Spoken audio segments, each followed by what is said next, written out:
আমার এই বক্তব্য নিয়ে কিছু সমালোচনাও হয়েছে। আমি সত্যবাদিতা এবং ন্যায়পরায়ণতা দ্বারা এইটি বলছি না যে ব্যক্তির মধ্যে তাওহীদ আছে কিন্তু সে সত্যবাদী নয়, ন্যায়পরায়ণ নয়, সে জান্নাতে যাবে না, এ কথা আমি বলছি না। অ্যাজ এ থিওরি ডেমোক্রেসি ইসলাম প্রতিষ্ঠার মাধ্যম হিসেবে পৃথিবীতে এখন পর্যন্ত ব্যর্থ 100 বছর। তো 100 বছর যথেষ্ট। আমি যদি একটু বেশি করে বলি তাহলে অনেকেই কষ্ট পায়, তো একটু বেশি করে বলি, অত বেশি করে বলবো না, একটু বেশি করে বলি। 15 বছর বা 16 বছর যে আপনারা ফ্যাসিজম বলছেন, এই ফ্যাসিজমে আয়নাঘর ছিল, গুম ছিল, খুন ছিল, দুর্নীতি ছিল। তো আপনি বলেন তো এই 16 বছর ফ্যাসিজম কিসের নামে চলেছে?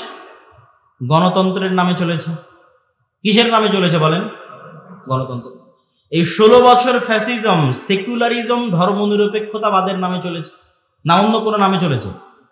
হ্যাঁ, ধর্ম যার যার, উৎসব সবার, এটা কিসের স্লোগান? সেকুলারিজমের স্লোগান না, ধর্মনিরপেক্ষতাবাদের স্লোগান। তাহলে ধর্মনিরপেক্ষতাবাদের নামে চলেছে, সেকুলারিজমের নামে চলেছে, লিবারালিজমের নামে চলেছে। তাহলে আপনাকে এই জিনিসটা বুঝতে হবে। এটা বললে বক্তব্য অনেক ভারী হয়ে যায়। আপনাকে এই জিনিসটা বুঝতে হবে যে গত 16 বছর আয়নাঘর গণতন্ত্র আর ধর্মনিরপেক্ষতাবাদ বানিয়েছে। গত 16 বছর গুম খুন গণতন্ত্র করেছে। গত 16 বছর গুম খুন সেকুলারিজম করেছে। সেকুলার সিস্টেম ডেমোক্রেটিক সিস্টেম করেছে, কোনো ব্যক্তি করেনি। ওই সিস্টেম এখনো আছে। না হলে 5ই আগস্টের চাইতে সুবর্ণ সুযোগ মুসলমান বা ইসলাম ক্ষমতায় যাবে, এর যে সুবর্ণ সুযোগ অতীতেও কোনোদিন আসেনি, পরে আসাও কঠিন। তাহলে কেন পারেননি? কোটি কোটি ভোটার থাকার পরও কেন পারেননি? আপনাদের কারো, এত ইসলামী দলের, এত ইসলামী সংগঠনের কারো শক্তিশালী প্রতিষ্ঠান ছিল না। তাহলে কোটি কোটি ভোটার দিয়ে আপনি কি করবেন যদি শক্তিশালী প্রতিষ্ঠান না থাকে? এরকম 5ই আগস্ট প্রত্যেক 20 বছর, 25 বছর, 30 বছর পর আসবে। কালকে আপনাকে ভোট করে ক্ষমতায় যেতে হবে 5 বছরের জন্য, 3 বছরের জন্য, 4 বছরের জন্য। এটি স্বল্প মেয়াদী পরিকল্পনা। আপনি দীর্ঘমেয়াদে পরিকল্পনা করেন, 50 বছর পর, 100 বছর পর আপনি বাংলাদেশের মাটিতে ইসলামকে বিজয়ী দেখতে চান, তার জন্য কি করা লাগবে সেটা ভাবেন। কাল ক্ষমতায় চলে যাবে, এই আকাশ কুসুম কল্পনা 100 বছর থেকে আমাদের হিস্ট্রি পড়া আছে। ইসলামিক খেলাফার পতন থেকে 100 বছর পার হয়ে গেছে।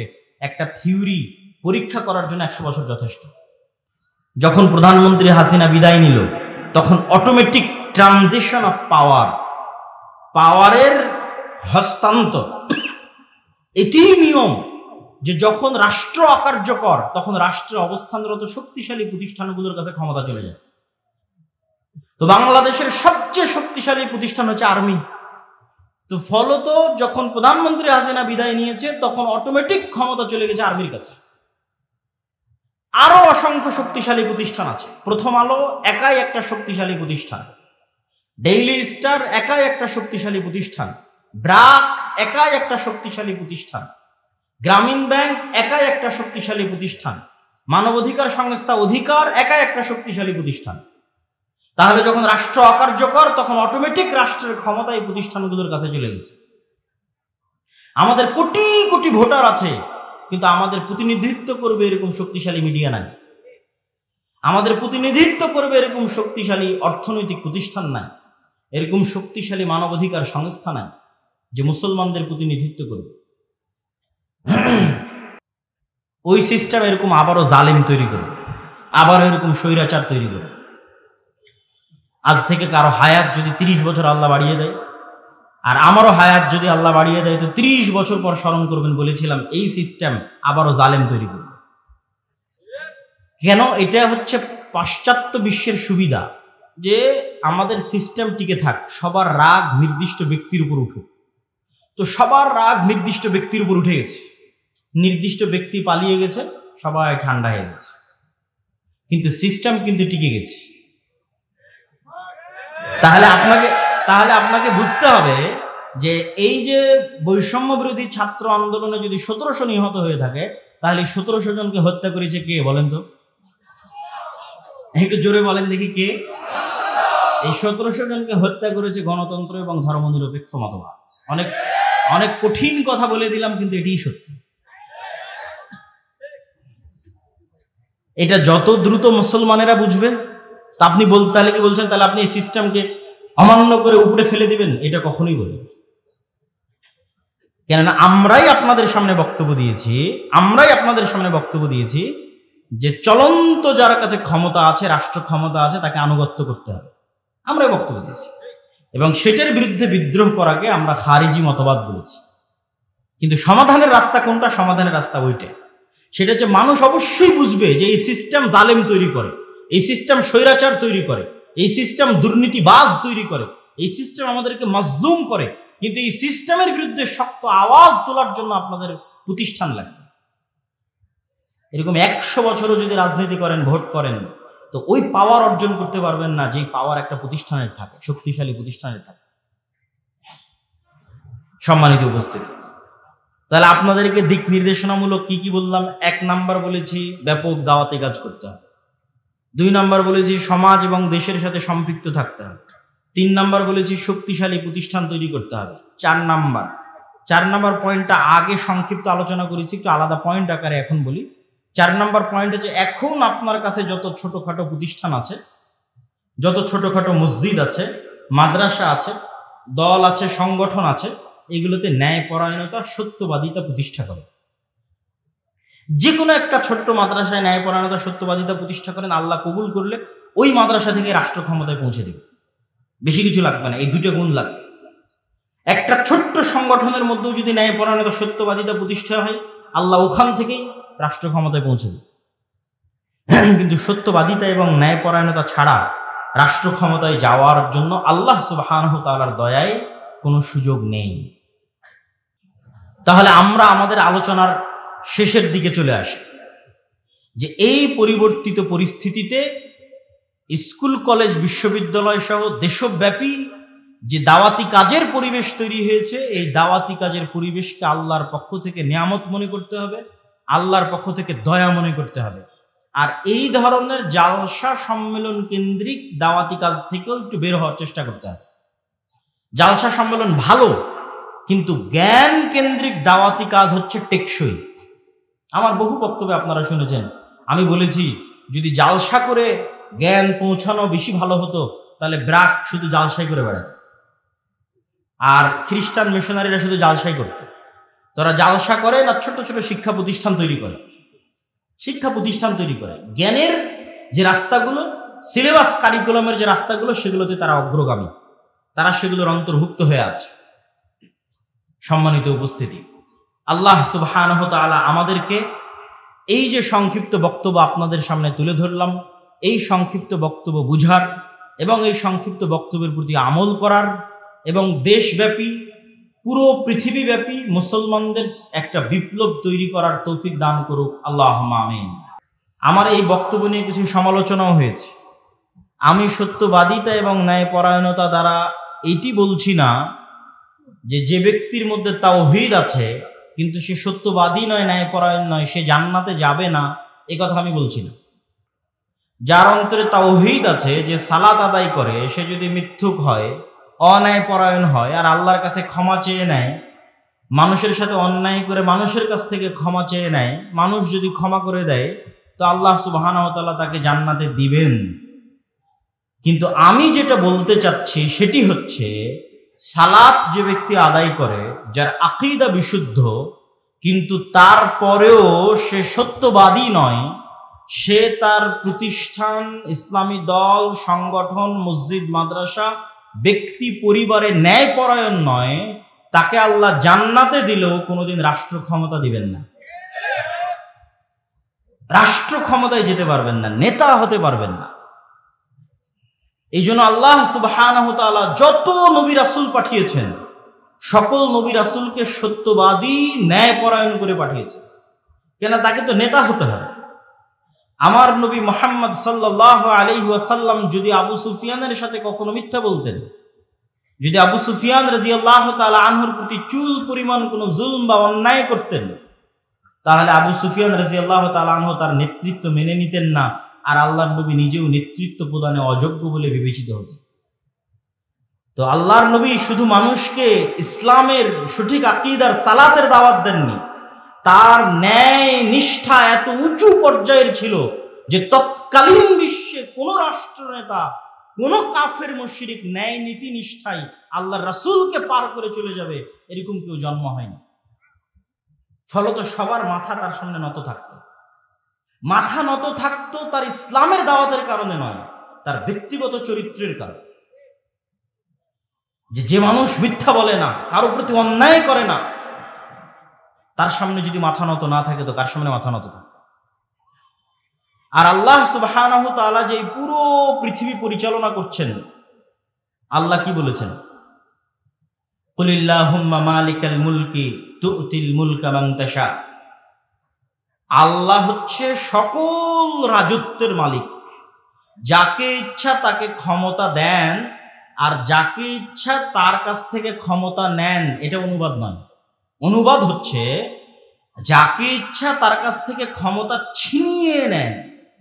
নাজা, গরম লোহার উপর যদি পশমের কোন একটা কাপড় বসান, যে গরম লোহাকে যদি টানেন তাহলে পশমের কাপড়ের যেমন ছাল বাকলা ছিলে বেড়ে আসে, আল্লাহ এইভাবে রাষ্ট্র ক্ষমতা ছিনিয়ে নেয়। 36 দিনের আন্দোলন দেখেন কিভাবে আল্লাহ রাষ্ট্র ক্ষমতা একদম কেড়ে ছিনিয়ে নিয়ে একদম ধ্বংসের অতল গহ্বরে নিক্ষেপ করে দিল। আল্লাহ বলেছে আমি রাষ্ট্র ক্ষমতা ছিনিয়ে নিই। তাহলে আসল ক্ষমতা কার কাছে ছিল? আল্লাহর কাছে ছিল। আর শেখ হাসিনার কাছে ক্ষমতা ছিল অস্থায়ী, এখন যে এসেছে তার কাছেও অস্থায়ী, 50 বছর পর যে আসবে তার কাছেও অস্থায়ী, 1000 বছর পূর্বে যে এসেছিল তার কাছেও অস্থায়ী, কিয়ামত পর্যন্ত যারা আসবে তাদের কাছেও অস্থায়ী। তাহলে স্থায়ী ক্ষমতার মালিক কে? আল্লাহ।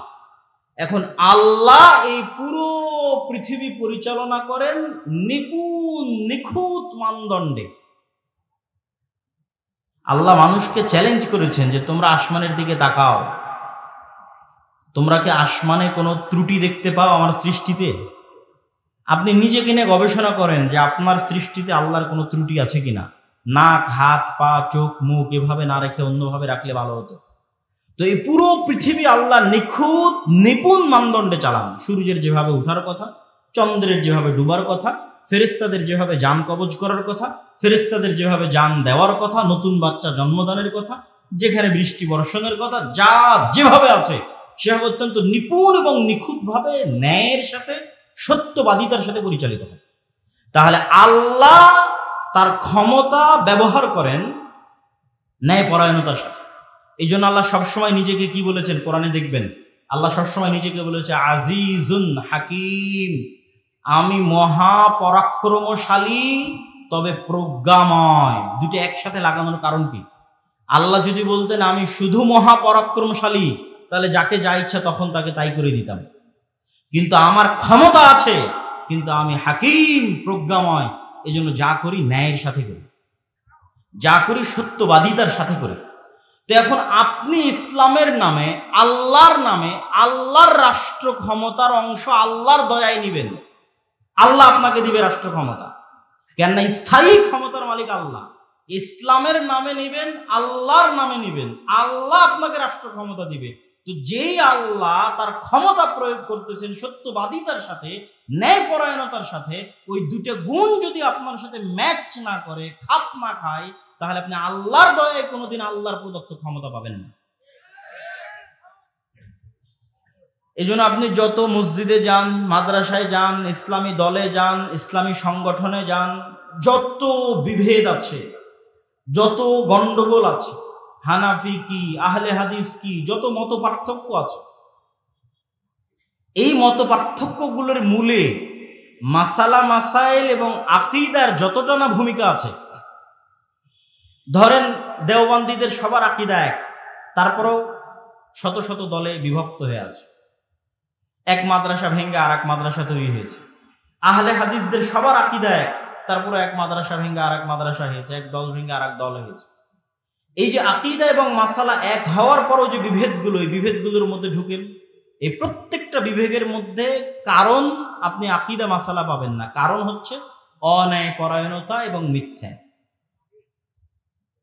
হয় যিনি দলের নেতা আমির তিনি অন্যায়পরায়ণ অথবা মিথ্যার আশ্রয় নিয়েছেন, অথবা যারা কর্মী মামুর, তার অধীনস্থ, তারা অন্যায় পরায়ণ, মিথ্যার আশ্রয় নিয়েছে, মানুষের হক যথাযোগ্যভাবে বুঝিয়ে দিতে পারেনি, দায়িত্ব পালনে ন্যায় পরায়ণতা রক্ষা করতে পারেনি। তাহলে আমরা আমাদের এই ছোট ছোট প্রতিষ্ঠানে, ছোট ছোট গণ্ডির মধ্যে আমি ন্যায়ভাবে শাসন করতে পারছি না, সত্যবাদিতার সাথে শাসন করতে পারছি না, তাহলে আল্লাহ কিভাবে আমাকে বিশাল রাষ্ট্রের দায়িত্ব দিবেন? এটা অসম্ভব। এই জন্য আলহামদুলিল্লাহ, মাশাআল্লাহ, আপনাদের মধ্যে সঠিক আকীদা আছে, আমল আছে। কিন্তু মুসলমানেরা যদি চায় যে তাদের রাষ্ট্র ক্ষমতা প্রয়োজন, তাহলে তাদেরকে এই দুটো জিনিসের প্রতি ফোকাস করতে হবে। আপনি ন্যায়পরায়ণতাকে কখনোই এত হালকাভাবে নিয়েন না, কখনোই না। আপনি মনে করছেন না আমি তো ন্যায়পরায়ণ, আপনি আপনার স্ত্রীর সাথে ন্যায়পরায়ণ কিনা এই বিচারে কিয়ামতের মাঠে ফেসে যাবেন। বাদ দিলাম রাষ্ট্রের কথা, দোকানপাটের কথা, আপনার স্ত্রীর ন্যায্য পাওনা আপনি বুঝিয়ে দিয়েছেন কিনা সঠিকভাবে, এই বিচারে কিয়ামতের মাঠে ফেসে যাবেন। আপনি জানেন বড় বড় আলেম ওলামারা বিবাহ অনেকেই করেননি। কেন করেনি? এই ভয়ে করেনি যে তার স্ত্রীর হক, ন্যায্য হক সে বুঝিয়ে দিতে পারবে কি। মানুষের হক খুবই কঠিন, ন্যায়পরায়ণতা প্রতিষ্ঠা করা খুবই কঠিন জিনিস। আপনি মনে করেছেন আমি হয়তো সালাত সিয়াম সবকিছু সঠিক আকীদাতে জান্নাতে চলে গেলাম, কিন্তু বাপের সম্পত্তি বন্টন করার সময় বোনকে ন্যায়পরায়ণতার সাথে বন্টন করে দেন। মানে যেই জায়গায় দামি জমি সেখানে আপনি ভাগ নিয়েছেন, বোনকে দেননি। যেটা দূরে কম দামি, আবাদ হয় না, সেখানে বোনকে দিয়েছেন। তাহলে এই জমি বন্টনে কি আপনি ন্যায়পরায়ণতা করেছেন? করেননি। তাহলে আপনার মতো দুর্নীতিবাজ চোরকে আল্লাহ রাষ্ট্র ক্ষমতা দিবে আল্লাহর দয়ায়? অসম্ভব। আল্লাহর দয়ায় রাষ্ট্র ক্ষমতা পাবেন না। জোর করে মারামারি করে রাষ্ট্র ক্ষমতা, সেটা ভিন্ন জিনিস। আমরা আলোচনা করছি ইসলাম রাষ্ট্র ক্ষমতায় যাবে কার দয়ায়? আল্লাহর দয়ায়। তো আল্লাহর দয়ায় ইসলাম যদি রাষ্ট্র ক্ষমতা যায়, তো মুসলমানদেরকে কি হতে হবে? মুখে বলতে হবে সত্য, কাজে হতে হবে ন্যায়পরায়ণ। পরিবারে, সমাজে, প্রতিষ্ঠানে, রাষ্ট্রে। এমনি দেশ চেঞ্জ হয়ে যাবে। একদিনে দেশ পরিবর্তন হওয়া সম্ভব, একদিনে। যারা রাষ্ট্র ক্ষমতায় আসে এরা অল্প সময়ের জন্য আসে, আর স্থায়ী থাকে কারা? ওই যে পুলিশ হাসিনার আমলে ছিল, এখনো আছে। যে আর্মি হাসিনার আমলে ছিল, সে এখনো আছে। সচিবালয়ে যে সচিব, ডিসি, ওসি হাসিনার আমলে ছিল, বদলি হতে পারে, কিন্তু ওরাই আছে। এরা হচ্ছে রিটায়ার্ড না হওয়া পর্যন্ত এরা থাকবে। তাহলে আসল ক্ষমতা কাদের হাতে? ওদের হাতে না, আসল ক্ষমতা ওদের হাতে। তাহলে এই যে ওসি, ডিসি, এসপি, সচিব, এদের যদি ন্যূনতম মেরুদণ্ড সোজা হয় আর বলে যে আমরা অন্যায় করব না এবং সত্য বলবো, তো ক্ষমতায় যেই আসুক দেশ ভালো চলবে না মন্দ চলবে? ভালো চলবে। কিন্তু তাদের সেই শক্ত মেরুদণ্ড নাই। আমরা ওই শক্ত মেরুদণ্ডওয়ালা প্রজন্ম তৈরি করতে পারি। সবাই টাকার কাছে বিক্রি, অর্থের কাছে বিক্রি, অথচ তারা সবাই দাবি করে সে অনেক বড় হাজি, অনেক বড় নামাজি, অনেক বড় দানবীর, বড় বড় জালসার প্রধান অতিথি, বড় বড় জালসার বিশেষ অতিথি। এগুলো ইসলাম নয়।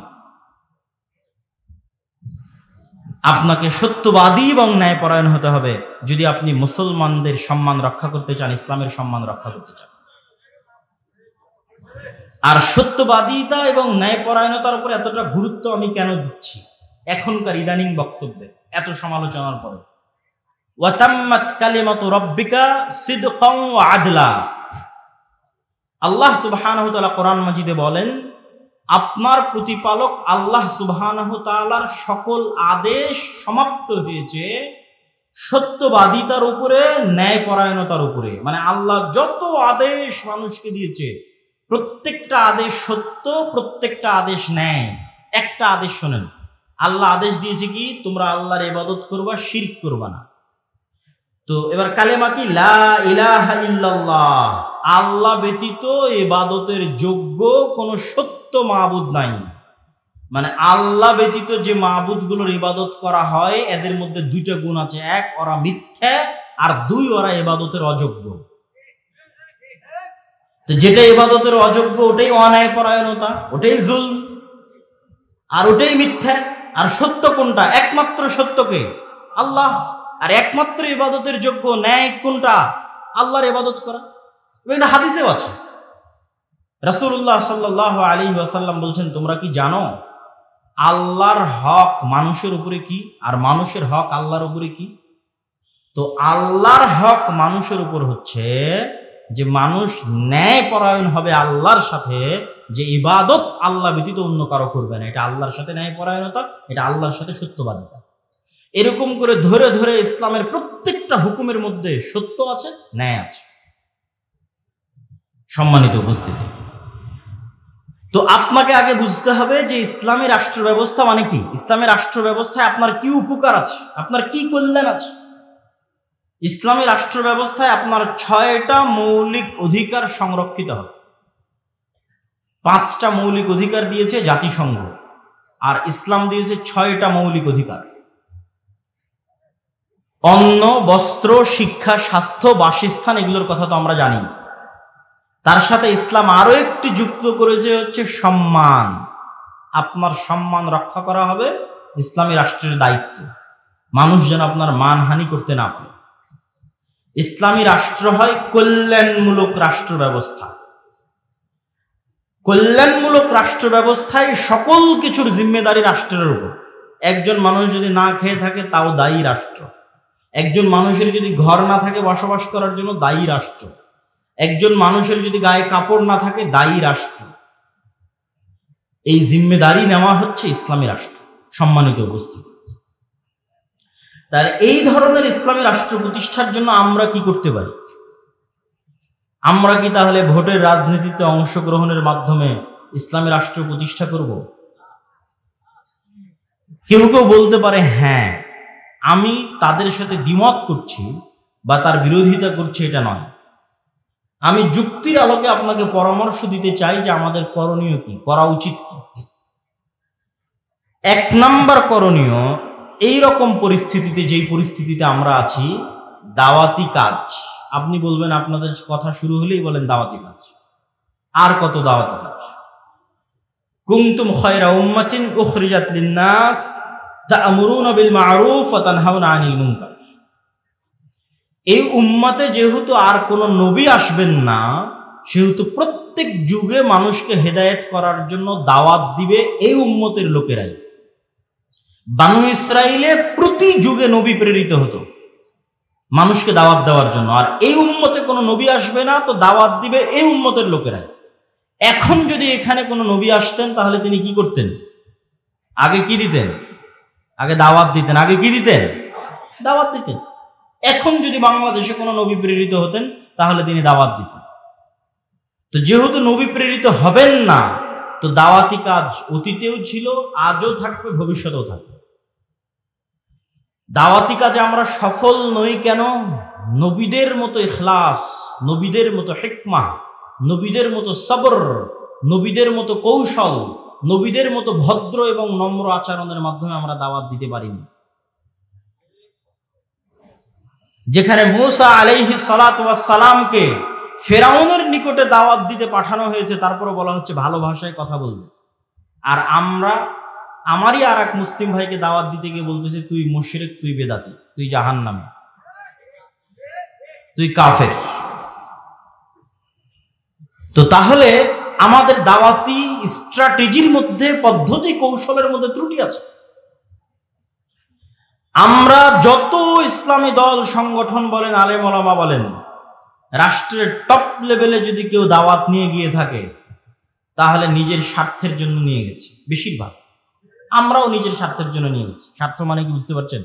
স্বার্থ মানে যে আমার এই কাজটা আটকে আছে, এই কাজটা একটু করে দিতে হবে ভাইজান। ওসি, ডিসি, এসপি, মন্ত্রী সবার কাছে গেছি, ভাই আমার মাদ্রাসার এটা আটকে আছে, ভাই আমার দলের এটা আটকে আছে, ভাই আমার পত্রিকার এই সমস্যা হয়ে আছে, একটু কাজটা করে দিন। কেউই নিঃস্বার্থভাবে শুধু ইসলামের প্রতিনিধি হিসেবে তাকে ইসলামের দাওয়াত দিতে গেছে, এরকম নাই। যে আপনি প্রধান উপদেষ্টা ডক্টর ইউনূস, আপনার কাছে আজকে কিছু চাইতে আসেনি, আপনার কাছে দাওয়াত দিতে এসেছি যে এই হলো আল্লাহর দাওয়াত, এই হলো আল্লাহর নবীর দাওয়াত, এর মধ্যে আপনার কল্যাণ আছে। এরকম নিঃস্বার্থ দাওয়াত নিয়ে যাবে নাই। আর নবীগণ সব সময় রাষ্ট্রের টপ লেভেলে দাওয়াত নিয়ে গেছেন নিঃস্বার্থ। ইব্রাহিম আলাইহিস সালাতু ওয়াস সালাম তৎকালীন যুগের রাষ্ট্রপ্রধান নমরুদকে হিট করেছেন নিঃস্বার্থভাবে। নমরুদের কাছে ইব্রাহিম আলাইহিস সালামের কোনো চাওয়া পাওয়া ছিল না। মুসা আলাইহিস সালাতু ওয়াস সালাম ফিরআউনকে হিট করেছেন নিঃস্বার্থভাবে। মুহাম্মদ সাল্লাল্লাহু আলাইহি ওয়াসাল্লাম আবু জাহাল আবু লাহাবকে হিট করেছেন, দাওয়াত দিয়েছেন নিঃস্বার্থভাবে, কোনো চাওয়া পাওয়া নাই। চাওয়া পাওয়া না থাকার মাত্রাটা দেখেন যে মুহাম্মদ সাল্লাল্লাহু আলাইহি ওয়াসাল্লাম যখন মাজলুম মক্কার মাটিতে, যখন তাকে সহযোগিতা করার মতো কেউ নাই, তখন আবু জাহাল মুহাম্মদ সাল্লাল্লাহু আলাইহি ওয়াসাল্লামকে প্রস্তাব দিচ্ছে যে আসো ক্ষমতা ভাগাভাগি করি, 1 বছর তোমার আল্লাহর ইবাদত হবে, আর 1 বছর আমাদের মূর্তির পূজা হবে। 1 বছর তোমার ইসলামের আইন অনুযায়ী দেশ চলবে, আর 1 বছর আমরা আমাদের মতো দেশ চালাবো। রাসূলুল্লাহ সাল্লাল্লাহু আলাইহি ওয়াসাল্লাম সেই দিন কি বলেছিলেন? লাকুম দীনুকুম ওয়ালিয়া দীন, লা আ'বুদু মা তা'বুদুন। স্পষ্ট কথা, কাফারনা বিকুম, এগুলো এক একটা কোরআনের আয়াত। কি বললেন? তোমাদের দিন তোমরা পালন করো, আমাদের দিন আমাকে আমার মতো পালন করতে দাও। তোমরা যার ইবাদত করো আমি তার ইবাদত করতে পারবো না। কাফারনা বিকুম, তোমরা যার ইবাদত করো তাদের সাথে আমরা কুফরি করলাম। কত শক্ত কথা। ওয়াজতানিবুত তাগুত বলা আছে যে তাগুতকে অস্বীকার করতে হবে। তো তোমরা যার ইবাদত করো, যেই মূর্তির যেই শিরক করো, ওই শিরকের সাথে ওই মূর্তির সাথে আমরা কুফরি করলাম। কাফারনা, অস্বীকার করলাম। আপোষের তো কোনো প্রশ্নই আসে না। এরকম নিঃস্বার্থ দাওয়াত আলেম ওলামাগণ, ইসলামী দল, ইসলামী সংগঠন নিঃস্বার্থভাবে নিয়ে যাবে, এটা হয়ে ওঠেনি। তাহলে 1 নাম্বার হচ্ছে ব্যাপক দাওয়াতি কাজ করতে হবে, কিন্তু নিঃস্বার্থভাবে, ইখলাসের সাথে, ভালো ব্যবহারের সাথে, সবরের সাথে। 900 বছর দাওয়াত দিয়েছে নূহ আলাইহিস সালাতু ওয়াস সালাম। আমরা 16 বছরই ক্লান্ত হয়ে গেছি। দাওয়াত দিতে হবে। 2 নাম্বার কাজ কি? 2 নাম্বার কাজ হচ্ছে সমাজ এবং দেশের মানুষের সাথে সম্পৃক্ত থাকতে হবে। আজকে আলেম ওলামা, মসজিদ মাদ্রাসা, সমাজ বিচ্ছিন্ন, ডিসকানেক্টেড ফ্রম দ্য সোসাইটি। সমাজের সাথে তাদের কোনো কানেকশন নাই। আমাদের কাজ কি? আমরা ঘরে বসে বই লিখব, গবেষণা করব, ক্যামেরার সামনে একটা ভিডিও রেকর্ড করব, অনলাইনে কোর্স পরিচালনা করব, বিশ্ববিদ্যালয় মাদ্রাসায় টিচারি করব। সমাজ আর দেশ জান্নাতে গেল কি জাহান্নামে গেল দেখে লাভ নাই। অথচ আমাদের নবী মুহাম্মদ সাল্লাল্লাহু আলাইহি ওয়াসাল্লাম না বই লেখা জানতেন, না বই পড়া জানতেন।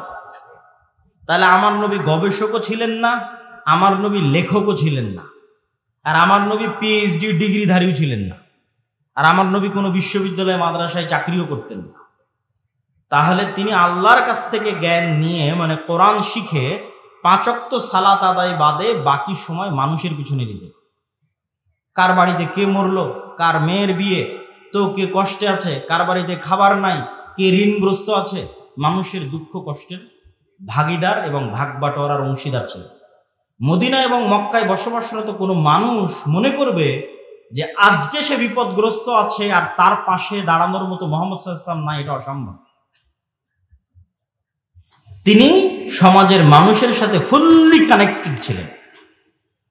আপনি সমাজ বিচ্ছিন্ন হয়ে কখনোই ইসলাম প্রতিষ্ঠা করতে পারবেন না। আর ইসলাম 4 দেওয়ালের মধ্যে, মসজিদের 4 দেওয়ালের মধ্যে সীমাবদ্ধ থাকার জিনিসও নয়। ইসলামকে রিপ্রেজেন্ট করতে হবে। আপনাকে ইসলামের প্রতিনিধি হিসেবে সমাজের মানুষের সাথে কানেক্টেড হতে হবে, যে ইসলাম কত সুন্দর, এই মানুষের সাথে উঠা বসা করে দেখো কত সুন্দর। এই ইসলামের প্রতিনিধি, এর সাথে কথা বলে দেখো ইসলাম কত সুন্দর। আজকে আফগানিস্তানে যারা ক্ষমতায় এসেছে তাদের আকীদা নিয়ে সমালোচনা হতে পারে, তাদের বিশ্বাস নিয়ে ফতোয়া ফারাইজ মাসলা মাসাইল নিয়ে মতভেদ থাকতে পারে, কিন্তু 2টা পয়েন্টে কোনো আফগানিও দ্বিমত করবে না যে তারা সত্যবাদী, ন্যায়পরায়ণ।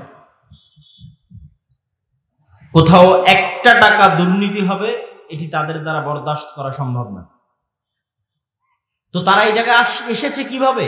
সমাজের মানুষের সাথে সম্পৃক্ত থেকে, সমাজের মানুষের দুঃখ কষ্টের অনুভূতির অংশীদার হয়ে, সমাজের মানুষের দায়িত্ব নিয়ে।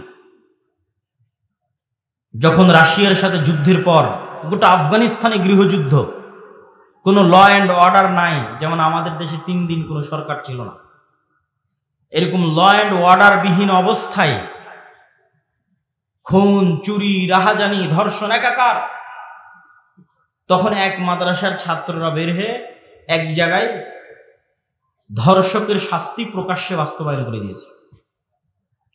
তখন মানুষজন কি দেখল, যে এরা তো ন্যায়পরায়ণতা প্রতিষ্ঠা করতে যায়, এদের কাছেই তো আমাদের জানমাল নিরাপদ, আমাদের ধন সম্পদ নিরাপদ, আমাদের পরিবার পরিজন নিরাপদ।